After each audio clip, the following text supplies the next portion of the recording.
Well, God bless you, beautiful people on Facebook and on YouTube this morning. Blessings to your family. Hope everyone that slept and slumbered last night, that God woke you up this morning in your right mind. My God, if you're watching me this morning, you blessed. If you could hear me this morning, you blessed. If you could see this morning, you are blessed. I'm telling you, you are blessed. Hey, did you have your coffee this morning? Or whatever you like to drink in the morning. Everybody don't like coffee. I like coffee every now and then. So whatever you do, do it in moderation. Do it balanced. Too much of anything is not good for you. You can eat too many Twinkies. Eat all Twinkies all day long and see how you feel the next day. Not gonna feel that great. Well, we want to talk about today, giving honor to God first this morning, but we want to talk this morning about what we've been talking about a lot, about how we are supposed to be acting as Christians. In First Thessalonians chapter 4, verse 9 through 12, Paul is teaching the church that what we need to be doing. As far as the Christian people, we know we should be loving them. It's already taught. He says that, and it's already taught that you should love people. That's what you're going to church for this morning, is to go in there to love people. This ain't the club. This ain't the Elks or the Why Not Shack. This is not where you go in there trying to roll eyes at Vera. You see, I can't wait to see her. I'm a roll my eyes back at her. I don't know if I roll my eyes right, but y'all know how y'all do. And I can't wait. I can't wait to pull her to the side and tell her that she didn't have to say that all in front of the pastor, trying to belittle me. See, all of that extra chaos. This is what Paul said. We should already know to love one another in the church. But I want you to make a difference to the outside people who's watching you. And this is what I talk about all the time. You cannot go to church this morning and everybody in there know you cuss. Everybody know that you got 2 or 3 women. You got another girl pregnant. Whatever, you're writing checks. You ain't paying me back and you borrowed money from me out of church. This is all the chaos going in there. Borrowing money from people in the church and not paying them back, going to church just to see who you can link on to get something from. This is not what Paul is talking about in First Thessalonians chapter 4, verses 9 through 12. He's talking about get yourself together as a Christian. You're a Christian and you're running around so raggedy. Let me read this in your hearing because you're looking at me funny. It said, now concerning brotherly love, you have no need for anyone to write you, for you have been personally taught by God to love one another. We know that. And that is to have a unselfish concern for others and to do things for their benefits. He said you should know, you should be doing that. That's easy. That's God first said you love one another. The second commandment, love your neighbor as thyself. Love them. Okay? All right. It says concerning, in verse 9, I just want to pull this out. It said concerning others and to do things for their benefits, not yours all the time. It's all about you all the time. And this is what Paul is writing, saying you can't be like this. Verse 10, it said, for indeed you already do practice it towards all the believers. You already do it for the people in the church. We know you should be doing that. You already do it towards all of the believers throughout Macedonia by actually displaying your love and concern for them. You're doing that. That's good. But, here go the but. We urge you, brothers and sisters, that you exercise or you excel in this matter more and more. Keep on loving them. You're doing good right there. And to make a established life quiet, peacefully, and to mind, here we go, your own business. It said, mind your own affairs, mind your own business, church folks. It's too much chaos in the church. This is what Paul is saying. You cannot have that chaos going on and go home and be talking to teenagers or your husband that's not going to church with you. Yeah, I don't even like her. I wish they'd take her off the praise team. She don't never come to practice no way. I hate her. She ain't never doing that. And always up in the pastor's face. You cannot do that. And this is what Paul is saying. operate in the love of people that's going to church. You know they believe in God. You have to love them more and more, he talks about. Verse 11 is saying, and to make it your, my God, your, and make your ability to live quiet.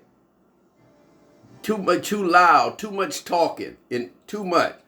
Quiet and peacefully, and to mind your own business, or to mind your own affairs. Get out of all the people's business. You in too many people's business. And work with your hands. Go to work, church folks. Christian people, stop calling other church folks and asking them for money. Oh, can you help me pay my car bill? Can you help me pay my rent? Can you help me pay my water bill? Can you help me pay for my phone? Come on, Christian people. You are Christian people. You are supposed to have everything. The Bible said that anything that we see, we're supposed to obtain it. You're supposed to take it. My God.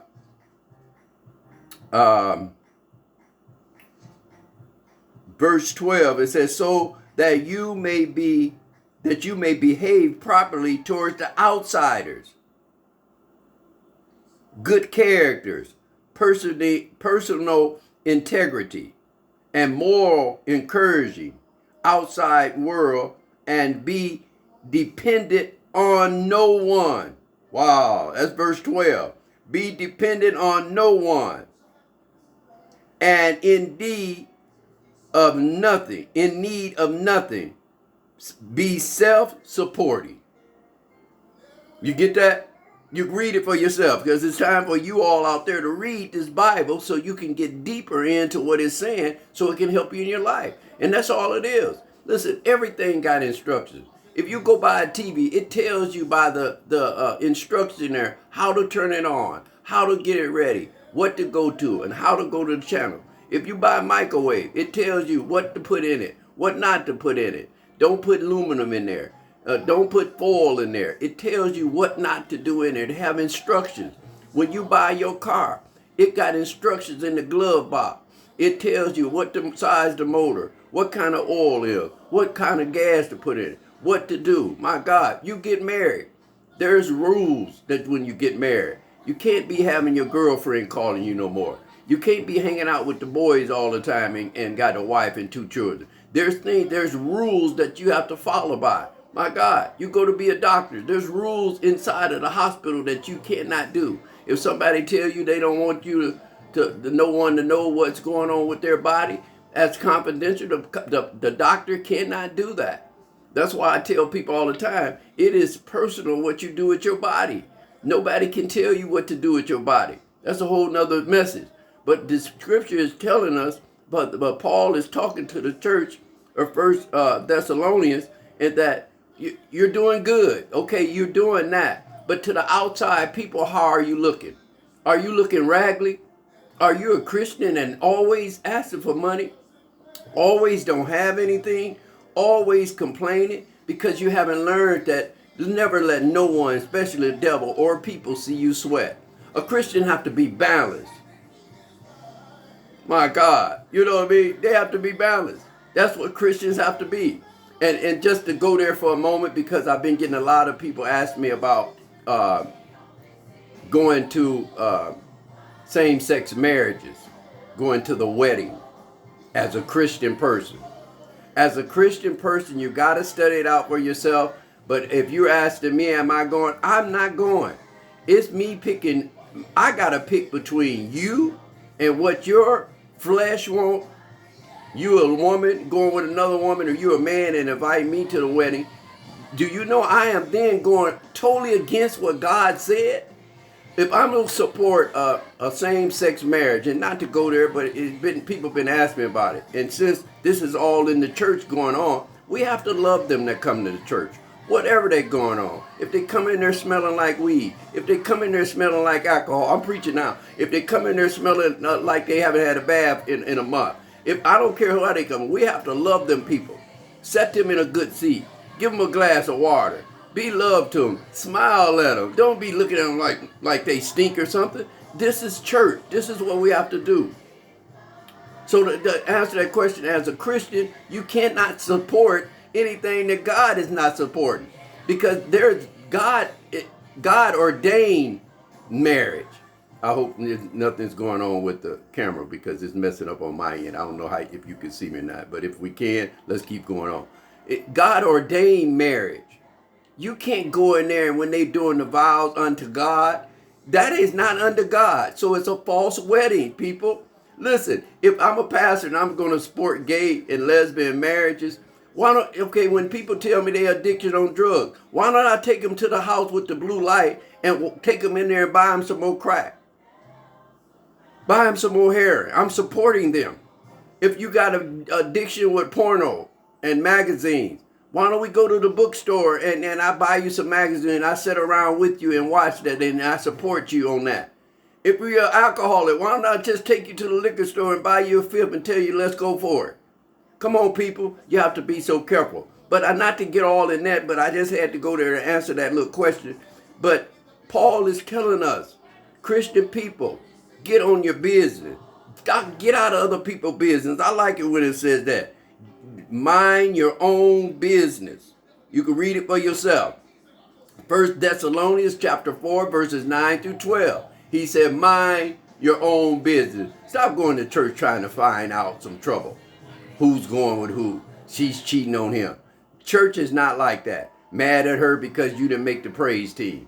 They can't sing better than me. All of this extra stuff going on. Is that a good word today? Good word. So go into church today with a whole different motive. If somebody in there got a beef with you or you got a beef with some, be man or woman enough to don't even bring it to your pastor. Pull them out in the parking lot. Don't slap them. Just pull them out in the parking lot and talk to them and say, you know what, let's squash this. I know you've been owing me that $60 and I know you the praise team director and you ain't paid me back. But you know what? I love you, girl. What time is practice Wednesday? Okay, well, I'm gonna bring you a gift, girl, just to show you that I'm done with it. It's over with, and I love you. Is that all right? That's the way we gotta do. Then he says that makes a difference in front of the worldly people.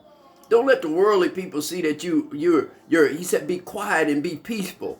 Don't let the worldly people see that you're always in chaos. You're always fighting. You're always arguing. Always chasing man. You gotta be a Christian. You gotta be a balance. The world and the devil cannot see us sweat. My God, do I look like I'm feeling good this morning? Well, you can't tell, but I may not be feeling good. Come on, but I done pumped myself up. My God, I done pumped myself up. Why? Because God is for me, and if God is for me, who could be against me? So I'm up with the motivation this morning to help somebody go to another level in their life.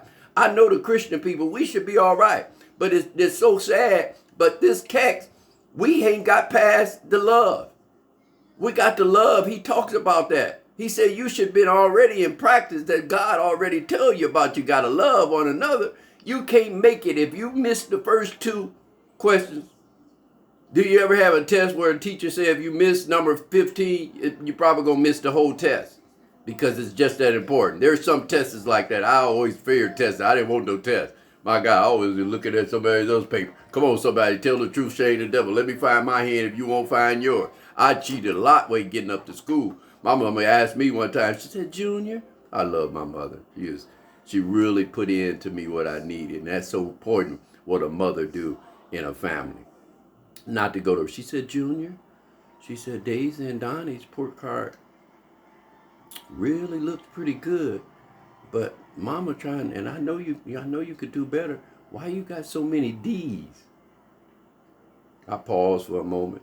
And I said, Mama, you know, our last name is Diggins. You know what I mean?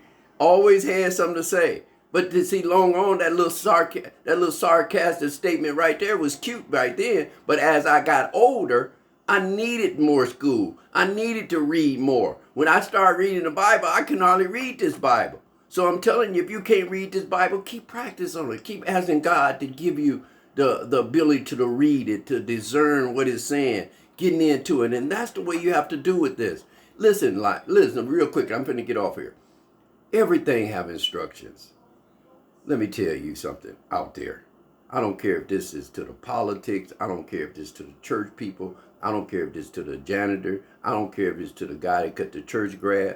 I don't care if it's to the manager at McDonald's. I'm telling you all, if we don't have no rules to go by, if we keep taking that this Bible, we keep taking this Bible and throwing it in the trash, It don't matter if we do this. And I just heard yesterday they finna try to start where they don't even need no pastor to do funerals.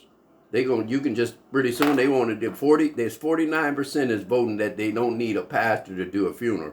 Anybody can do it anywhere they want to. So, in other words, you can do Pookie's funeral at the Elks. That's where it's getting, and this is because we're turning the Bible into just it don't make any sense and don't need to do it, and we're watching people die right in front of us, and we have to be so careful. God is not angry with us. He want to get us back on the right track. That makes sense. But listen, have a good Sunday today. Go out there today with the will to change somebody's life. If somebody got a beef with you at that church, get it right with them, because that's not right with God by you guys having this chaos going on in the church. Did it make sense? Well, God bless you all. Have a beautiful day. I love you all. Be blessed.